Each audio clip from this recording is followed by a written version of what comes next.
Hello and welcome back. My name is Lucy. I'm a DBT therapist, and I'm going to talk today about how to get started learning DBT skills on your own, maybe with a little bit of support. So, as gold standard as going to a DBT clinic is, it is often for many people challenging, not financially possible, or maybe just the wait list is so long and you're currently sitting on a wait list and you're ready to start on your own, get the book, and start going. Here are some tips and tricks of how to teach yourself DBT skills. First comes the obvious. I think this is probably the first step for most people, but get a book. It's up to you which book you decide to get. Maybe at another point I'll do kind of a review. These are my two favorite books. There is this one, brief summary. This one is definitely the easier to understand, easier to use, much smaller version of things. And this is with the original book. As you can tell, it is big. It is 400 something pages. A lot more worksheets, but also some of the worksheets are like 8 pages. And I find for some students, filling this book out a little more challenging than the other. There's also a few other books out there as well. These are the two main ones. So step 1 is go out and get the book. Step 2 is to practice mindfulness. Maybe you are currently utilizing some mindfulness. Maybe you're doing yoga or have some apps. I'm here to tell you that practicing mindfulness is such a core of DBT that as you learn DBT skills and start with mindfulness, ideally, that you are able to kind of do some quick mindfulness. It could be square breathing. It could be using plenty of apps, YouTube videos, just listening to music and paying attention to the sound, washing your dishes and doing just that one thing at a time, that one mindfully, and just doing your dishes. Start to incorporate mindfulness into your day-to-day. There are plenty of different ways to do that and make it pretty quick and start making it part of a routine. The next one is to create a plan. I will start by saying this is going to look different for lots of different people, thinking primarily on the question of how do I learn best?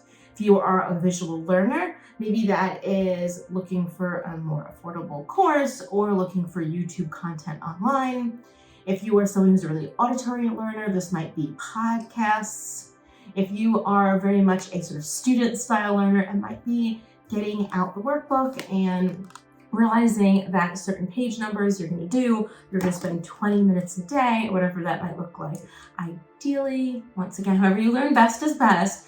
Carving out some period of time, putting it in your calendar. Maybe it's nightly before bed for a couple of minutes. Maybe it is dedicating 20 minutes. Maybe you're kind of looking at it more as like this is a class and dedicating an hour or so to it. So creating a plan, what time do you have to dedicate to this, and how do you learn best? And sort of dive into how you learn best, because that's probably how you're going to learn DBT skills. Next up is looking for support. So I will give the caveat of not everyone is comfortable letting people know what's going on in their mental health. Maybe someone also doesn't have many people in their corner that are supportive or that will be kind of kind and gentle to them. So in choosing wisely, reach out if you are comfortable and it's safe to do so to friends and family. There are also plenty of Facebook groups. Specifically, DBT and Me, my favorite DBT podcast, has a really excellent Facebook group that talks obviously a lot about DBT. So find Facebook groups that are well moderated.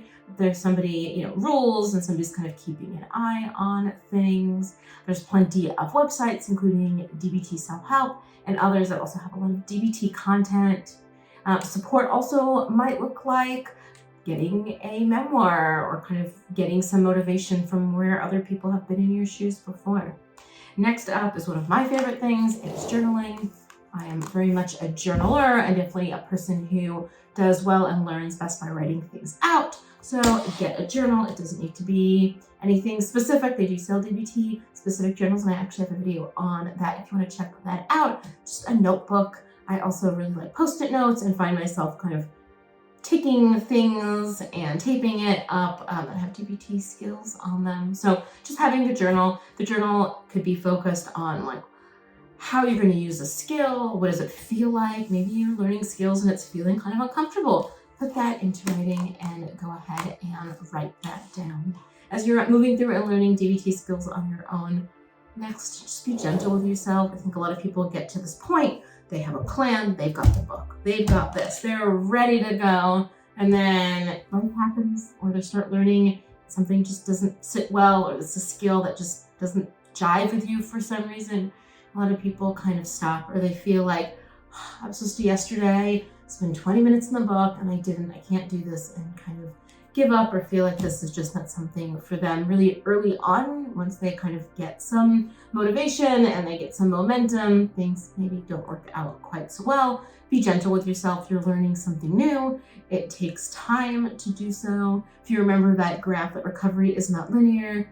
It definitely has a lot of bumps along the way, and you don't need to be doing this alone or feeling like you're doing this alone. Next up is to continue to do non-DBT things. So as important as DBT is, and as much as I absolutely love DBT, thinking about continuing with things that are not DBT. I think for some students, just learning style or personality, they are like sitting at their desk and they have 16 highlighters and they're ready to learn DBT, and they take a very academic approach to DBT. So reminder, DBT is about utilizing the skills, not just memorizing it. So make sure you're doing non-DBT things, that DBT doesn't suddenly become your absolute favorite thing in the entire world and all you do and talk about is just DBT stuff. So some non-DBT things that maybe you have been doing, maybe you could incorporate: continue taking medication, doing yoga, if you're engaged in support groups or support system, therapy outside of DBT. There's lots of other places for you to gain support and continue being connected to others.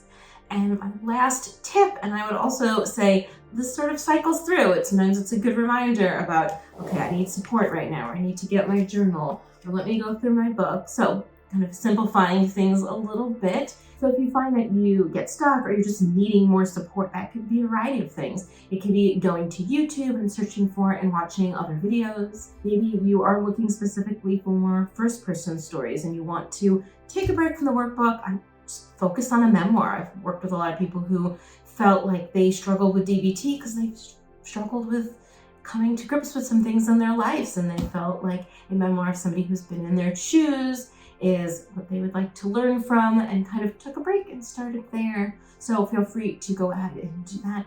There's everything on the internet at this point. So if there's a skill you don't understand for whatever reason, or just isn't clicking for some reason, there are plenty of podcasts and websites and so many other things out there that are often free that will hopefully be helpful for you in kind of getting over the hurdle.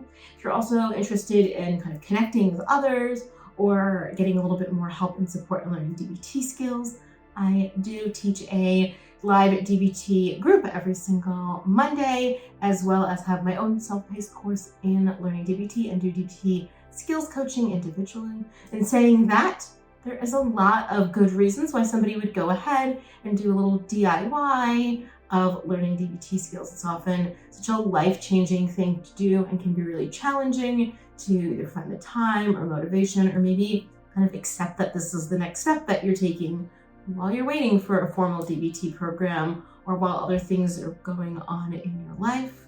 So I hope this was helpful for you. It's just a quick review of some of the steps that might help you if you are learning DBT on your own. Go ahead, choose a book, get a book, use the book. Next up is to start working on practicing mindfulness throughout your day, before bedtime, just getting used to it, getting comfortable with it. I feel like is really helpful for a lot of people. Next up, create a plan. Look at your schedule. What works for you? Is it first thing you wake up, get a cup of coffee, and go to your DBT book? There's a celebrity that said that that's exactly how she uses her DBT manual. Maybe it's at the end of the night, maybe it's setting alarms on your phone, but creating a plan so that way there's a space for you to do this. Gain support if it's safe and comfortable through friends and family, websites, Facebook groups, connecting with other people. Next up, I find journaling extremely helpful. I'm a big journaling fan. So whether you're journaling about skills or journaling your feelings as you go on this adventure.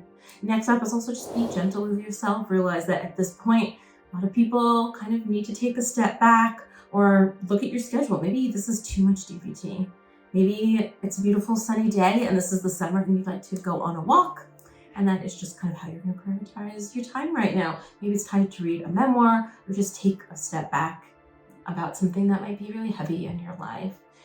Next up is do non-DBT things. Don't surround yourself and make yourself the perfect student. The academic DBT learners, we sometimes call it.